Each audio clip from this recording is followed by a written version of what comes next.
Let's begin with a lie that nearly broke you. You were told, be kind, be soft, be humble, and life would take care of you. That if you kept your heart clean, someone would notice. That if you kept giving, the world would one day return it. But here's the brutal truth. Life isn't watching, and if it is, it's not applauding. It's calculating. Look around. He was kind. He showed up. He stayed quiet when others shouted. He forgave when others blamed. He gave until he collapsed. And when he fell, they stepped over him like a tool whose purpose had expired. You've done the same, haven't you? You swallowed your voice for peace. You over-delivered, hoping someone would recognize it. But all you earned was emptiness. Because goodness, without boundaries, doesn't inspire admiration. It invites erasure. You thought doing the right thing was a strategy, but without edge, it's just surrender with better branding. Let me ask you, how many times have you been overlooked for being exactly what they said they wanted? A man who doesn't cause problems, a man who plays it safe, a man who smooths his edges until there's nothing left to remember. But here's the shift. You weren't wrong for being kind. You were wrong for thinking it was enough. You don't need to become cruel. You need to become unreadable. You don't need to abandon your heart. You need to give it armor. Because Machiavelli never told you to be heartless. He told you to stop being predictable, to stop bleeding in rooms that feed on your silence, to stop walking into games where everyone knows the rules, except you. This isn't about abandoning kindness. It's about reconfiguring it. Because if your light has no edge, the world will warm themselves by your fire and leave you cold when it goes out. So let me make it simple. Stop being good. Start being strategic. Start being dangerous. If you've ever been punished for being kind, say it out loud. I see it now. This is your fracture point. From this moment forward, we begin again. Sharper, but the damage runs deeper. Because it wasn't just kindness. It was hunger. A hunger to be liked. You didn't just want people to like you. You were starving for it. Not love, not connection. Just that subtle nod from the world that says, you're one of the good ones. So you gave more, smiled more, softened your voice, swallowed your anger, and carved off every sharp edge of who you were, until you fit the shape they approved of. But the cost, you disappeared. You became the agreeable one, the polite one, the man who held doors open, but no one waited for. And every time you were passed over, you told yourself, it's fine, I'm not doing it to be seen. But that was a lie, wasn't it? You wanted to be seen. You just didn't know how, without begging for it. I've seen him, the nice guy at the office, helps everyone, never says no, never causes friction. And when promotion time comes, they hand it to the louder man, the man who dares to say, I want it. Why? Because silence doesn't signal humility, it signals surrender.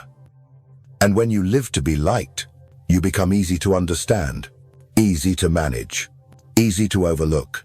Let me ask you, have you ever betrayed your instincts just to avoid rejection? That moment you wanted to walk away, but smiled instead. That deal you hated, but nodded to anyway. Not because it was right, but because you feared being disliked, more than being disrespected. That's not kindness. That's fear, wearing your name. If you've ever bitten your tongue just to stay approved, say it now. I've done it. Machiavelli warned, those who seek approval will always be ruled by those who withhold it. You don't need everyone's acceptance. You need your own dominance. And dominance begins when you no longer seek validation. You generate gravity. So from now on, don't chase nods. Don't crave applause. Don't shrink to be loved. Stand and let the world adjust. Or walk away confused. Because when they can't predict your smile, They start to fear your silence. And here's what makes it worse. Even if you are strong, if they don't see it, it doesn't exist. You may be the wisest man in the room, the most capable, the most disciplined. But if they see you as soft, you are soft. If they see you as desperate, you are replaceable. Because in this world, you are not what you are. You are what they perceive. Let me show you how this plays out. There was a man in the company. Smart, reliable, grounded. He thought his work would speak for itself. He avoided drama, politics, performance. But when leadership made their choice, they gave it to the one who spoke louder, walked sharper, and looked the part. Because presence isn't about truth. It's about what the room feels. Before you even speak, you can have all the skill, all the depth, all the discipline, but if they don't see it, it doesn't exist. Here's the problem. You walk into rooms assuming people will read your soul. They don't. They read your posture, your tone, your pauses, the space you take. Or don't. They read weakness, or strength, need, or command. And that perception, it becomes reality. Picture this. You step into a hall of broken mirrors. None reflect your strength. One stretches your flaws. Another shrinks your presence. A third shows only your hesitation. That's how the world sees you. Not through who you are, but through what they project onto you. So the only move, build your reflection yourself. Sharpen it, control it, direct it. Machiavelli said, "It is not necessary to have all the virtues, only to appear to have them." And it wasn't a call to lie. It was a blueprint to rule. Because perception isn't illusion. It's leverage. Let me ask you, are you living by your inner worth? Or losing? Because you never shaped your outer weight. You don't need to pretend, but you must present with intent, with mystery, with silence that feels deliberate, not nervous. Because the loud fool wins, because he appears sure, and the silent wise man fades, because he looks uncertain. If you've ever been underestimated by someone who never knew your depth, say it clearly. They never saw me, but I was there. So here's your next law. Control the image, or be controlled by it. Because power doesn't ask who you really are. It bows to who you make them see. So what do they notice first? Not your soul, your silence. And in that silence, they start to guess. Most men think power is projection. Speak more, explain more, clarify more. They think control comes from being loud. But Machiavelli knew better. The most powerful presence in the room isn't the one who speaks. It's the one they're afraid to guess. Because when they don't know what you think, they lean in. When they can't read your face, they hesitate. And in that hesitation, you win. Let me show you why. There was a man in a boardroom, sharp, visionary, but insecure, in silence. So he explained every idea, clarified every pause, apologized for every edge. He thought he was being transparent, but they read him as uncertain. He thought he was leading, but he was bleeding. Through his words. And when the time came to choose a leader, they picked the one who said less, but made every silence feel heavy. That's the game. Power doesn't repeat itself. It waits. Because the more you talk, the more they map you. The more predictable you are, the easier you are to dismiss. Let me ask you, when you speak, are you informing? Or are you exposing? Because in a world of watchers, your words are ammunition. And the more you fire, the more they learn how to disarm you. Machiavelli warned, a prince must learn to conceal his intentions. Not because deception is noble, but because transparency in the wrong room is suicide. So train this. Say less. Pause more. Let your stillness do the pressing.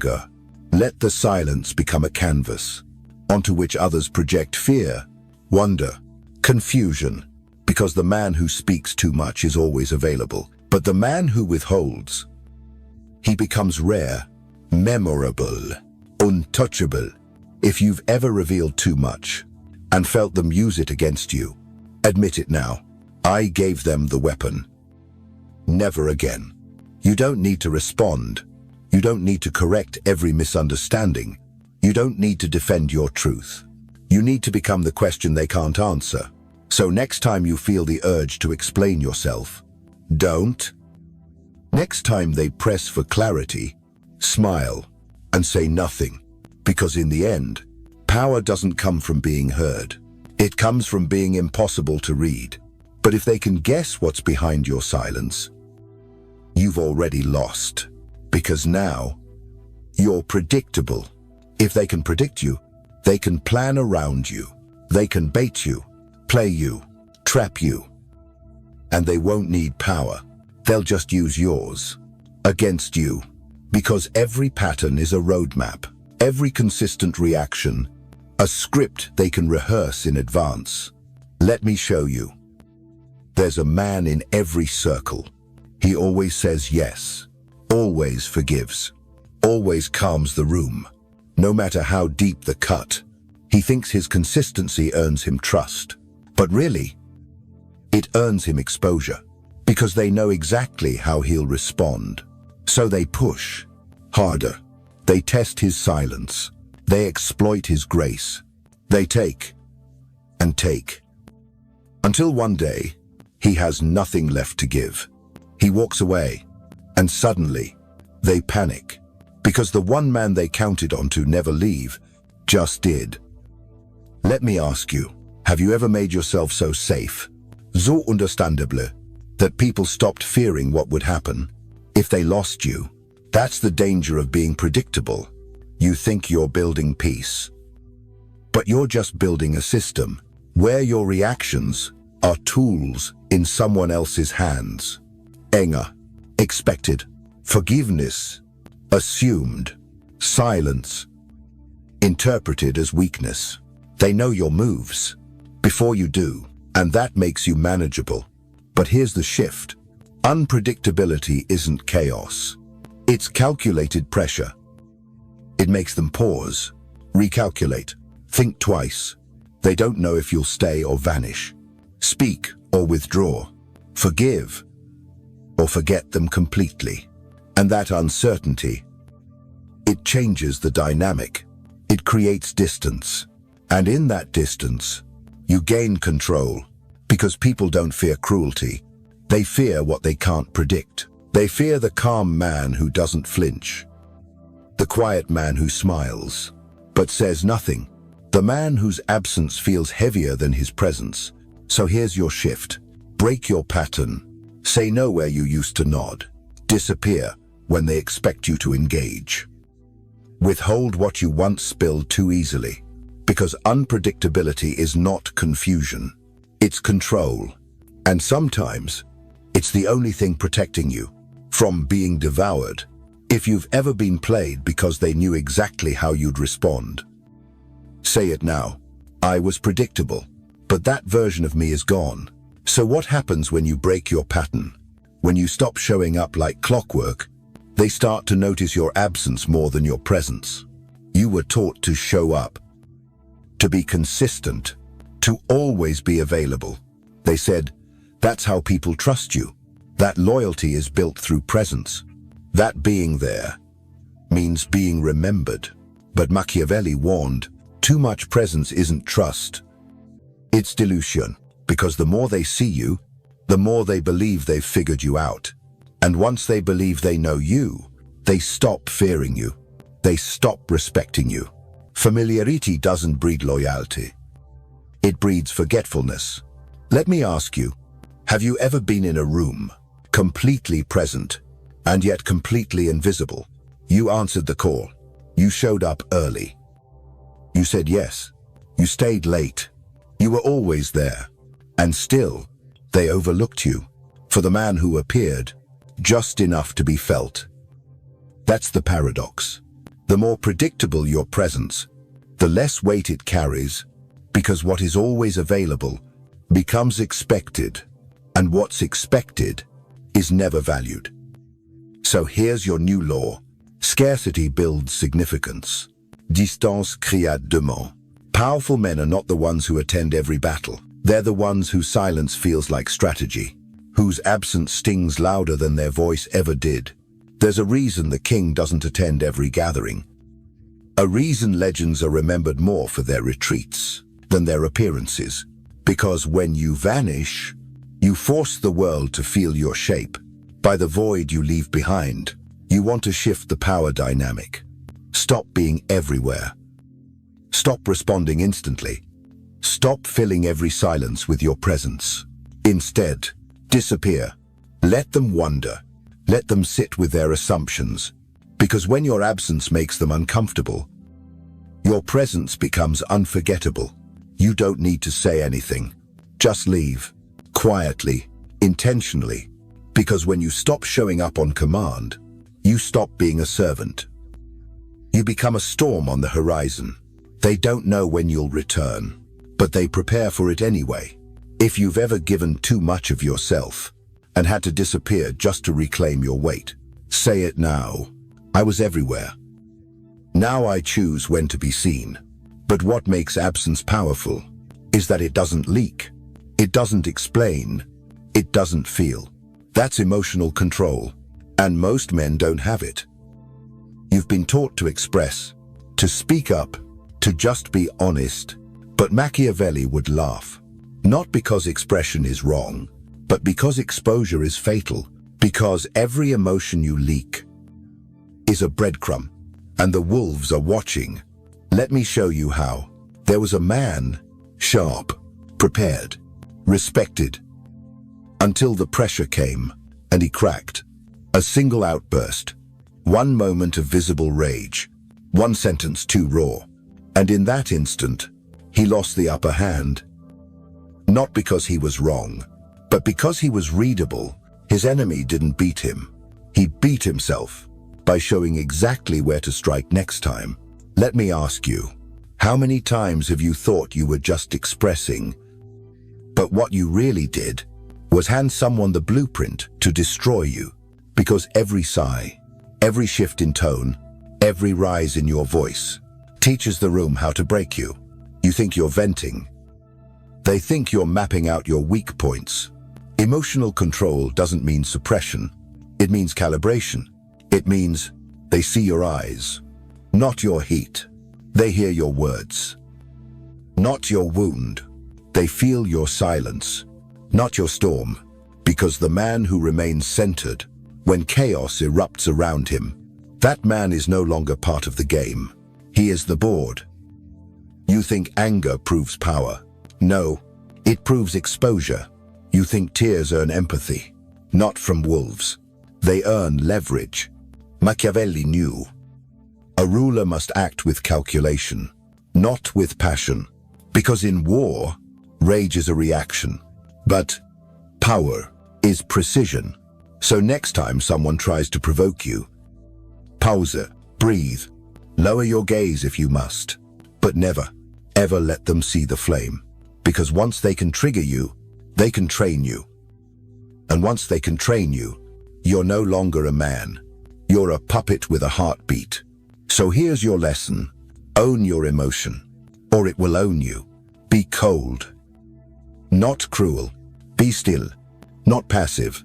Be unreadable, not empty. Because in a room full of men reacting, the one who doesn't flinch is the one who commands the storm. If you've ever let anger expose you and learned the price, say it now. They saw my fire, but never again. Even if you're calm, you're not done. Because power doesn't just come from what you don't say. It comes from when you move.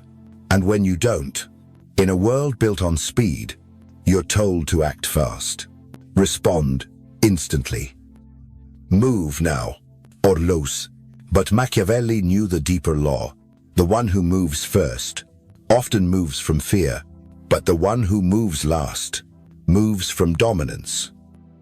Because true power doesn't rush. It waits. It watches. It breathes through silence, while others drown in noise. Picture a hunter. He doesn't shoot at the first sound. He doesn't panic at the first rustle. He waits, still, unmoving, patient, because he knows one clean shot is worth more than 100 missed bursts. Let me ask you, are you moving because it's time, or because standing still makes you anxious? That discomfort you feel in silence, that need to do something quickly, it's not instinct. It's fear, disguised as urgency. And that fear, it's how most men lose. They act before they're ready. They reveal their hand before the opponent is watching. They trade their mystery for motion. And they mistake movement for momentum. But you'll wait. You'll sit in the tension. You'll let the storm swirl and remain the eye. Because while they react, you calculate. While they sprint, you aim. Machiavelli said, "Fortune favors those who know how to adapt." And adaptation begins with knowing when not to strike. You don't need to jump into every battle. You don't need to post, speak, act, show. You need to know when the room tilts. And move only then. So the next time your blood surges and your ego demands you prove something, don't wait. Let the noise pass. Let them burn through their advantage. And when the moment comes, you strike once, silently, precisely, and the entire board shifts. Because power isn't loud. It's not disparity. It doesn't shout to be seen. It waits. It watches. And then it erases. If you've ever acted too fast and wished you had waited for the kill, say it now. I moved too soon.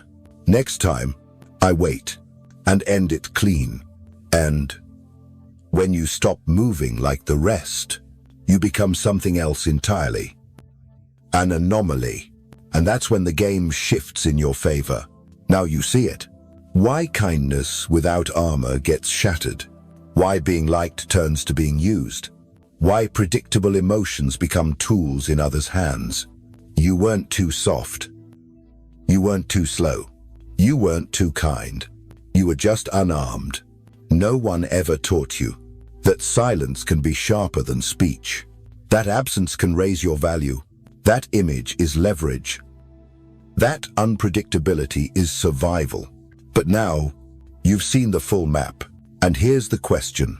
What will you carry from this? And what must die for you to rise? Because if you walk away from this video and keep explaining yourself, keep saying yes when your gut screams no, keep reacting like a man trying to be liked, then you're not in the game. You're being played. This world doesn't reward goodness. It rewards mastery. It doesn't bend for the pure. It bows to those who are unreadable, unavailable, unbreakable. So from now on, stop being easy to define. Stop being easy to find. Stop being easy to manipulate. You're not here to be approved. You're here to be felt. Without asking, you're not here to beg respect. You're here to command it. Without a word, you're not here to convince them you're valuable. You're here to make them feel the loss. If they ever lose access to you, let me remind you, this isn't just a video. This is a fracture between who you were and who they'll never see coming again. Before you leave, here's your recap. 1. Kindness without armor becomes a weapon against you. 2. What they perceive matters more than what you are. 3. Silence, absence, and unpredictability are tactical. 4. Emotional control is the blueprint of kings. 5. Timing is how power waits and strikes. 6. Your new self is no longer easy to access. Now, comment below. What part of you ends tonight? What pattern will you never return to? Write it like a vow. Not for me, not for likes, for you, because today, You stop showing up the way they expect. You become unreadable, unavailable, unshakable. From this point forward, you are not just in the game, you understand the game. And now, you bend it in your favor.